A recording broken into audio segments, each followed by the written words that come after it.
2023 में अगर आप लोग हम लोग का संग रहा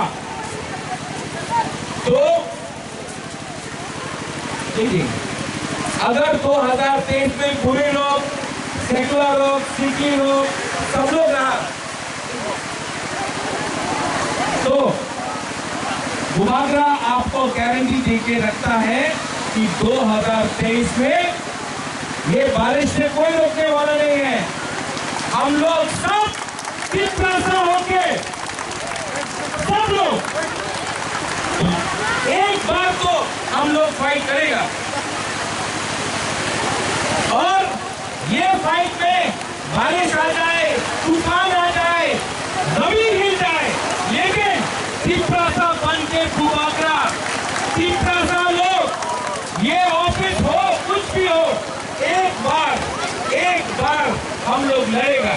और आप लोग चिंता नहीं करो, बुबागरा जब तक तिरंगा के संग है कुछ नहीं होने वाला है।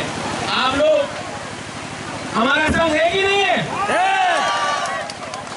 2023 में एक बार तिरंगा बन के फाइट करना है कि नहीं करना है? हाँ कि नहीं? अगर किया तो अगर कलर सुनेगा, दिल्ली सुनेगा और ग्रेटर त्रिपुरा हम लोग लेके रहेगा। No compromise on Tripura and greater Tripura.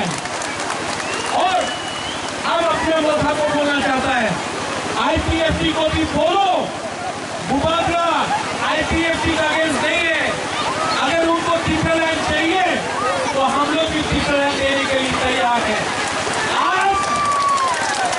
आज बुबागरा आपके लिए पानी के सामने, बिजली के सामने आपके लिए हम बोल रहे हैं क्योंकि बुबागरा रेडी है। और अगर आप लोग रेडी है कि नहीं है तो 2023 तक हम सब होंगे। यहाँ में कोई तेपरा नहीं, कोई जमतिया नहीं, कोई रियांग नहीं, कोई रुपीली नहीं, कोई रंगोल नहीं, कोई गानो नहीं, कोई कोई नहीं। हम लोग सब 19 दफा हम लोग सब एक बार तिरंगा बन के लड़ेगा। बेरायना हमारे धन्यवाद।